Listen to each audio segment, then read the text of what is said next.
제게는 가족보다 더 가깝다고 생각했고 제 인생이 끝날 때까지 평생 함께 할 줄 알았던 친구가 있습니다. 하지만 그런 친구에게 저는 결국 배신을 당하고 말았습니다. 친구와 저는 흔히 말하는 어릴 적부터의 친구 사이는 아니었지만 그 누구보다도 서로를 가장 잘 알고 가까웠다고 생각했고 또 의지했었던 사이였죠. 우선 저는 30대 초반이며 서울 토박이로 생활을 하고 있습니다. 그 친구를 처음 알게 된 지도 벌써 10년이 훌쩍 넘은 얘기죠. 친구를 처음 알게 되었을 때는 대학교 때 시절 알게 되었습니다. 처음 대학교를 가는 날 마치 학창시절처럼 낯선 사람들이 가득했죠. 그런데 제 옆자리에 앉았었던 그 친구는 제게 먼저 말을 건넸습니다. 자신은 어릴 때부터 제주도에서 자라서 낯선 환경이라 저에게 잘 부탁한다고 하더라고요. 근데 저도 서울에 살았을 뿐이지 여기 있는 모든 게 다 낯설고 부담스러운데 이런 부탁을 하니 뭔가 부담스럽긴 했지만 반갑기는 하더라고요. 근데 그 친구의 성격은 그렇게 타고난 사람이었죠. 처음 보는 사람에게도 아무렇지 않게 다가가는 그런 성격의 친구였습니다. 그때 당시에는 저도 너무 부담스러운 자리였기에 말을 걸어주니까 고마웠습니다. 제게는 낯선 환경에서 도움이 돼주었던 친구였죠. 그 친구와 저는 어떻게 보면 아무도 모르는 낯선 사람들 가운데 처음으로 친구가 된 셈이었습니다. 그래서 같이 많은 시간을 함께 붙어 다녔고 결국 동아리까지 같이 들어가게 되었습니다. 지금은 그렇지 않겠지만 제가 대학교 생활을 할 때만 해도 특정 동아리는 마치 군대 마냥 분기가 엄청 강했습니다. 저는 동아리 활동은 취미라는 생각이 강했었고 언제든지 그만두면 그만이지라는 생각이 있었습니다. 하지만 그때 당시 제가 그 동아리에 들어가게 된 이유가 있었죠. 왜냐하면 지금의 제 아내가 그때 제가 짝사랑했었던 여자였습니다. 대학교에 오자마자 반했던 여자였죠. 저희 학과 특성상 대부분 남자들이어서 그런지는 모르겠지만 제 아내는 그때 당시에 몇 명 안 되는 여자들 중에서도 아주 인기가 많았죠. 지금에서야 하는 말이지만 저 말고도 고백을 많이 받았다고 했던 걸 들었습니다. 아무쪼록 저는 신입생 환영회에서 제 아내를 처음 만나게 되었고 예쁜 외모에 밝고 털털한 성격에 첫눈에 반하게 되었습니다. 그래서 가까이 지내고 싶었고 매일같이 보고 싶었죠. 하지만 평상시에 마주치고 싶어도 잘 보이지가 않더라고요. 그래서 저는 도대체 왜 잘 보이지가 않나 싶어서 원인을 찾아봤습니다. 알고 보니 제 아내는 학과 생활보다도 동아리에 더 뜻시켰던 건지 수업 시간 외에는 늘 동아리에 있더라고요. 그래서 잘 보이지 않는 이유가 동아리 때문이란 걸 알게 된 후로 저는 그 동아리에 가입을 하게 되었습니다. 근데 제 친구도 제가 가입한 동아리를 따라서 가입하더라고요. 그때는 단순히 저를 따라서 가입한 걸로만 알고 있었습니다. 그것도 10년이 넘게 그런 생각을 갖고 있었던 거죠. 그때 당시에는 많은 게 즐거웠습니다. 성인이 되고 나서 술을 마시는 것도 새롭고 즐거웠고 동아리에 가서 스트레스를 받을지언정 제가 사랑하는 아내를 매일같이 볼 수 있었으니깐요. 그런데 그런 마음만 가지고 적성에 맞지 않는 동아리에서 오랜 시간을 보내기에는 많은 고통이 뒤따르더라고요. 제가 동아리에 별로 관심이 없는 걸 알아챘는지 바로 윗 기수의 남자 선배 한 명이 어느 순간부터 저를 자꾸만 건들더라고요. 니까짓게 왜 여기 와서 물을 흘리냐. 이따위로 시간 때울 거면 꺼지라고 하더라고요. 저는 자존감이 너무 무너졌고 화가 나서 그만둬버릴까라는 생각을 한 두 번 한 게 아니었습니다. 하지만 제가 좋아하던 아내가 동아리에 있었기에 차마 그럴 수가 없었죠. 그러다 저는 선배가 하는 말에 도저히 참지를 못했고 큰 각오를 하고 결정을 했습니다. 내가 나가는 일이 있더라도 고백은 하고 나가겠다 라고 말이죠. 그래서 고백을 하려고 몇 날 며칠을 기다렸습니다. 그러다 때마침 고백을 할 수 있는 기회가 생겼죠. 저는 시험 기간이라 공부를 했고 밥을 먹고 잠깐 잠이나 잘까 해서 동아리방에 들렸더니 제 아내가 혼자서 동아리에서 있었던 거죠. 그래서 저는 무조건 오늘 고백을 해야 하는 기회이구나 싶었고 제 진심을 담아서 고백을 하게 되었습니다. 하지만 그 말을 듣더니 곧장 아내는 장난치지 말라며 저의 고백을 거절했었죠. 그래서 저는 장난으로 하는 말이 아니고 당신 때문에 관심도 없는 동아리에 가입까지 했다고 말했습니다. 그러자 아주 오랫동안 깊은 생각에 잠겨서 고민을 하더라고요. 그러면서 자신은 고민할 게 있다면서 생각을 해보고 대답을 해준다고 했습니다. 그날로부터 일주일 정도를 기다렸습니다. 제 아내는 저의 고백을 받아주게 되었고 저희는 교제를 시작하게 되었죠. 그 이후 저는 동아리를 탈퇴하려고 했지만 여자친구가 여기에 있는데 다른 남자들이 찝쩍거릴 것 같아서 결국 끝까지 버텼었죠. 하루하루가 행복했었고 대학교를 오기 잘했다고 생각했습니다. 첫눈에 반했던 여자와 연애를 하게 되었고 평생을 함께할 만큼 마음의 단짝이라고 생각되는 절친한 친구가 생겼으니깐요. 저와 아내는 자연스럽게 친구도 함께 자주 다니게 되었습니다. 그러다 결국 저는 군대를 가게 되었고 친구는 미국에서 출생만 한 미국 시민권자였기에 군대를 면제받게 되었죠. 저는 친구에게 말했습니다. 여친에게 다른 남자들이 절대로 찝쩍거리지 못하게 잘 부탁한다고요. 그러자 친구는 그런 걱정은 하지 말라며 건강히 잘 다녀오라고 했고 저는 그렇게 군대를 가게 되었습니다. 제 아내에게는 정말 미안하고 고마웠습니다. 서로 만나게 된 지 2년밖에 안 됐을 때 혼자 내버려두고 가야 했기 때문이죠. 그리고 2년을 한결같은 마음으로 기다려주는 모습에 제가 평생 책임을 져야겠다 생각을 했습니다. 그렇게 저와 아내는 군대를 다녀온 시간을 포함해서 5년이라는 길다면 긴 시간 동안 교제를 하게 되었고 곧바로 결혼을 하게 되었습니다. 그리고 나서 제 친구는 제가 결혼을 한 뒤로 자신의 고향인 제주도로 다시 돌아가게 되었죠. 친구는 제주도로 돌아가게 된 후에 부모님의 지원을 받아서 해양 레저숍을 운영하더라고요. 그렇게 사업을 성공적으로 이룬 친구는 젊은 나이에 억대가 넘는 연봉으로 성공한 삶을 이루었고 저는 그저 그런 평범한 직장에 취직을 하게 되었습니다. 그렇게 친구는 1년에 한 번 정도씩 얼굴을 보게 되었죠.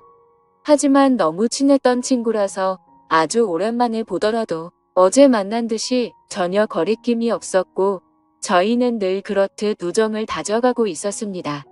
그러다 얼마 전 친구는 이번에 비즈니스상 미팅이 있어서 서울로 온다고 하더라고요. 반가운 마음에 아내의 허락도 구하지 못한 채 저희 집으로 꼭 오라고 말했습니다. 막상 말하고 나서 끊고 나니 아차 싶더라고요. 그래서 아내에게 어렵게 말을 했죠. 성원이가 다음 주에 서울 올라와서 집으로 오라고 했는데 괜찮아 라고 하자 아내는 잠깐 멈칫하더니 응 그럼 괜찮지라고 대답을 하더라고요. 저는 아내가 이해를 해주어서 다행이구나 싶었습니다. 며칠이 지난 뒤 친구는 서울로 올라오게 되었고 일을 마치고 저희 집으로 찾아왔습니다. 아내는 친구에게 간단히 인사를 하고는 술상을 차리러 갔고 친구와 저는 오랜만에 만나서 시간 가는 줄도 모르고 술자리를 가지게 되었죠. 그렇게 한창 술을 마시고 자고 일어났더니 친구는 여전히 잠을 자고 있었고 저는 늦잠을 자버리는 바람에 정신없이 출근을 했습니다. 그리고 나서 퇴근을 하고 집으로 들어갔더니 친구와 제 아내가 마주 앉아서 밥을 먹고 있더라고요. 저는 친구에게 내려간 줄 알았더니 아직 안 갔어? 라고 묻자 친구는 아직 일이 덜 끝나서 며칠만 더 있다가 간다고 하더라고요. 그러자 아내는 서울에 아는 사람도 없고 여기에 친구가 있는데 굳이 딴 데 가지 말고 저희 집에서 머물러도 된다고 말하더군요.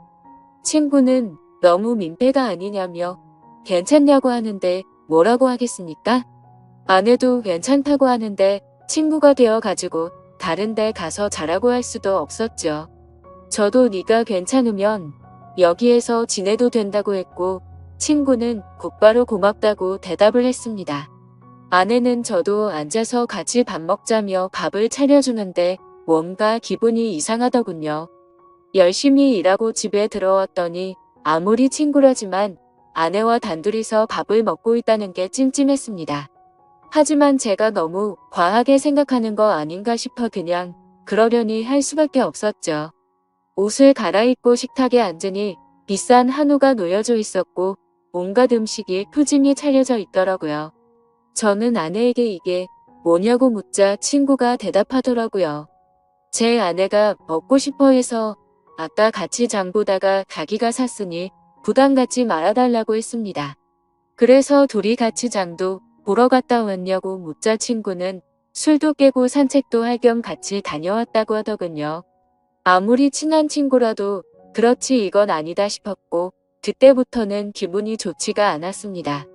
그리고는 그날은 평소에 술은 입에도 대지 않던 아내도 합세하여 셋이서 술을 마시게 되었죠. 어느 정도 술이 들어가자 갑자기 아내는 친구에게 온갖 칭찬을 하더군요.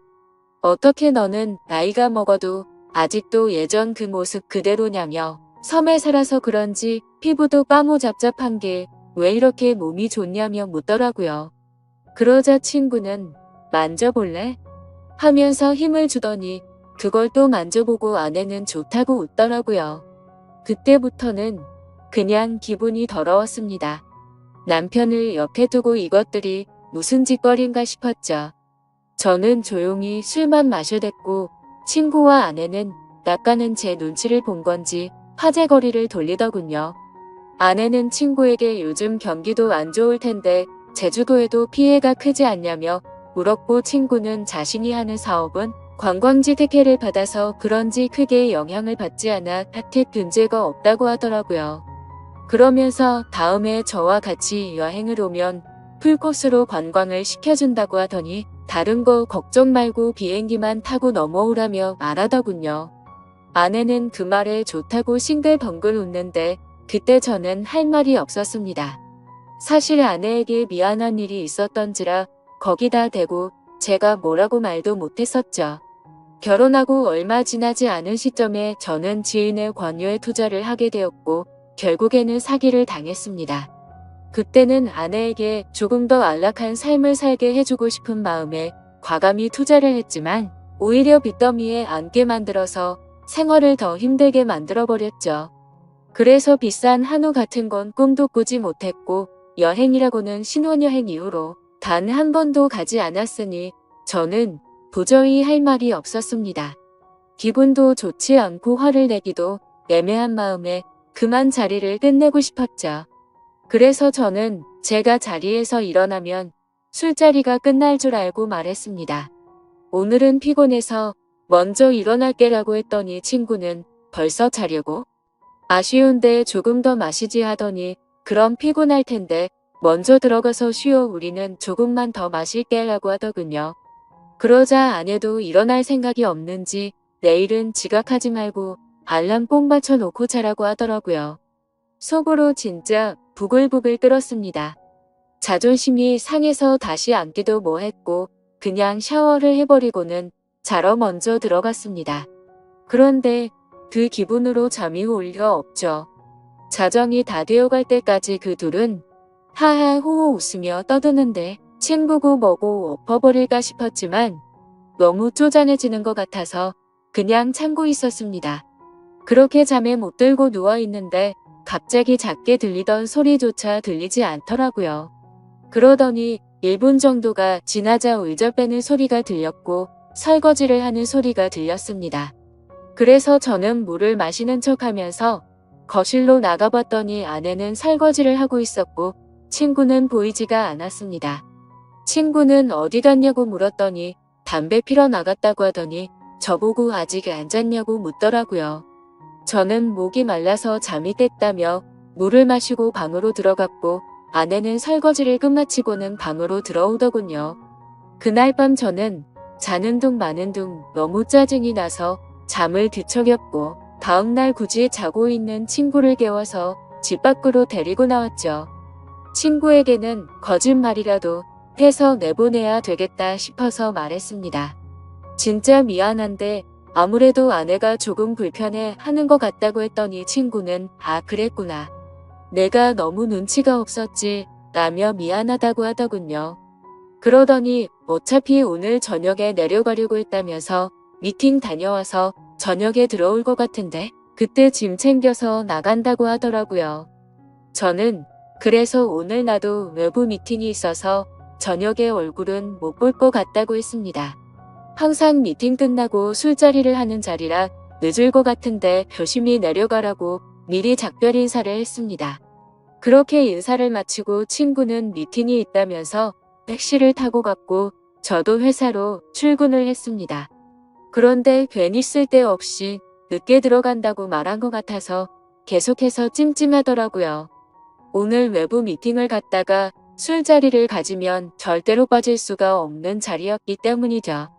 그러면서 어제 아내와 친구가 나눴던 대화도 다시 떠올고 차마 해선 안 될 상상까지 들더라고요. 그런 말도 안 되는 상상을 하다 보니 제정신이 아니었던 건지 집에다가 카메라라도 설치해야겠다 싶었습니다. 이미 온갖 더러운 생각을 가진 저는 밥 생각도 없었고 점심시간을 이용해서 초소형 카메라를 사서 집으로 갔습니다. 아내는 항상 그 시간에는 운동을 가는 시간이라 집은 역시나 비어져 있더라고요.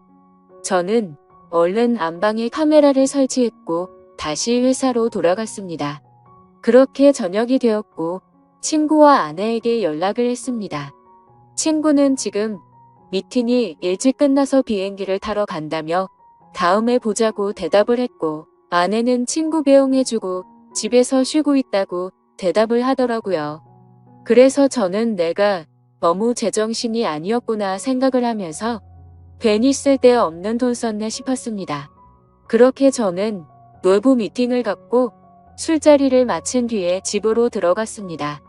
항상 그 자리는 만취 상태가 될 때까지 마시는 자리였기에 그날도 저는 만취 상태가 되어 있었죠. 집으로 들어가 보니 친구는 없었고 그 정신없는 와중에도 뭔가 찜찜한 기분이 풀린 것 같고 좋더라고요. 그렇게 저는 침대에 눕자마자 곧바로 잠이 들었고 아침에 일어나자마자 또 정신없이 출근을 했습니다. 그렇게 하루 종일 일을 하고 있다가 아차 싶더군요. 어제 설치한 카메라를 회수 못한 게 생각이 났던 거죠. 혹시라도 아내가 알아차리면 엄청나게 큰 싸움으로 번질 것 같아서 퇴근하자마자 빨리 치워야겠다 라고 생각을 했습니다. 그래서 저는 퇴근하자마자 곧장 집으로 들어갔더니 아내가 집에 없더군요. 아내에게 전화를 했지만 받지를 않았고 어디 갔냐고 카톡을 보냈지만 답장이 없더라고요. 그래서 일단 아내가 들어오기 전에 카메라를 치워야겠다 싶어서 뺐습니다.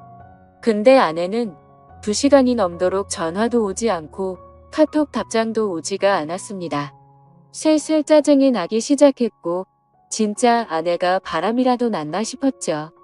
그래서 저는 갑자기 카메라 생각이 번뜩 났고 저장된 영상을 돌려봤습니다.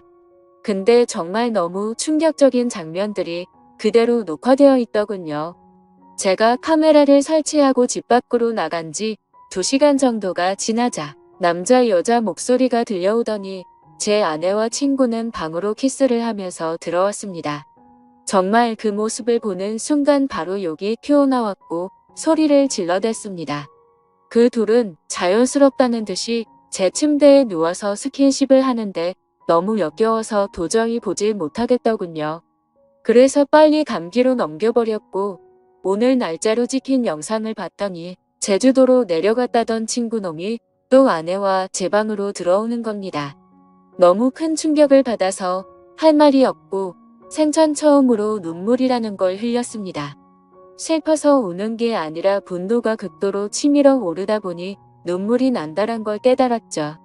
그러면서 제가 퇴근하기 1시간 전쯤 남편이 들어올 수도 있을 것 같다면서 계속 같이 붙어 있고 싶은데 아쉽다고 하더니 나가서 같이 있자고 하더니 화면에서 사라졌습니다. 제가 그 영상을 보는 중에도 제 아내는 친구놈과 밖에 나서 같이 붙어 있었던 거였죠. 저는 그래서 바로 친구놈에게 전화를 했습니다.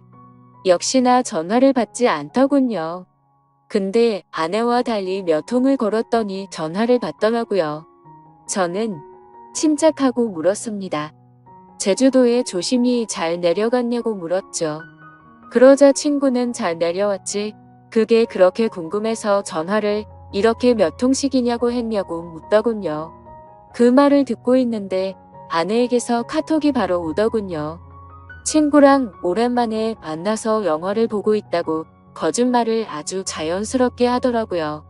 카톡을 보자마자 더 이상 저는 분노를 참을 수가 없었고 곧바로 욕을 했고 소리를 질렀습니다.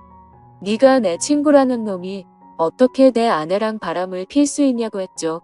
그놈은 당황하면서 무슨 소리냐며 무슨 근거로 그런 말도 안 되는 소리를 하냐고 하더라고요. 저는 그래서 내가 전에 집에 도둑 들고 같아서 카메라 설치해놨는데 이건 몰랐냐고 욕을 하니까 갑자기 아무 말이 없더니 전화를 끈더군요. 아내도 곧바로 카톡이 더 이상 오지 않았고 2명 다 전화며 카톡이며 제 연락을 무시하고 받지를 않고 폰을 꺼버렸습니다. 이게 바로 며칠 전에 벌어진 말도 안 되는 상황입니다. 어떻게 이런 일이 벌어질 수가 있는지 너무 충격적이어서 말도 제대로 나오지를 않습니다. 이미 장인 장모님께 연락해서 있는 사실 그대로를 말한 상태이고요. 더 웃긴 건 친구놈은 죄다 거짓말 투성인 정신나간 놈이었습니다. 친구놈이 운영하고 있다는 해양 레저숍의 연락처를 알아내서 전화를 해보니 전화가 되지 않더라고요. 그래서 저는 로드뷰를 이용해서 그 위치를 찾아냈고 근처에 있는 가게에 연락을 해서 물어봤습니다. 정말 죄송한데 제가 급한 일이 있어서 그런데 그쪽 옆에 있는 해양 레저숍 혹시 문을 열었냐고 했더니 이미 폐업한 지 몇 달이 됐다고 하더라고요. 그리고 너무 답답한 마음에 대학 시절 같이 알던 친구에게 연락을 했더니 결국 설마 했는데 그 둘이 사고를 칠 것 같더니 일을 냈구나 라고 말하더군요. 무슨 말이냐고 물어보니 제가 군대에 갔을 때도 이 둘은 매일같이 붙어 다녔다고 하더라고요. 그래서 주변에서 이상하게 보긴 했지만 딱히 스킨십을 하고 이랬던 건 아니었고 제가 있을 때도 셋이서 자주 다녔기에 그냥 친구 사이로 같이 다니는구나 했답니다. 도대체 어떻게 사람이 이런 거짓말을 아무렇지 않게 할 수가 있을까요? 아내는 그 친구놈의 재력이 부러워서 정신이 나갔던 건지 아니면 대학 시절부터 그놈에게 마음이 있었던 건지 알 수가 없고 이제는 알고 싶지도 않네요. 아무튼 이것들을 용서할 생각은 절대로 없고 연락이 되는 대로 곧바로 모든 사실을 알려주고는 이혼을 하려고 합니다. 혹시라도 더 큰 복수를 할 수 있는 방법은 없을까요? 정말 손이 덜덜 떨리고 너무 열이 받아서 속 시원하게 복수를 하고 싶은 심정입니다. 너무 흥분해서 쓴 글이라 엉망진창인데 읽어주셔서 감사합니다.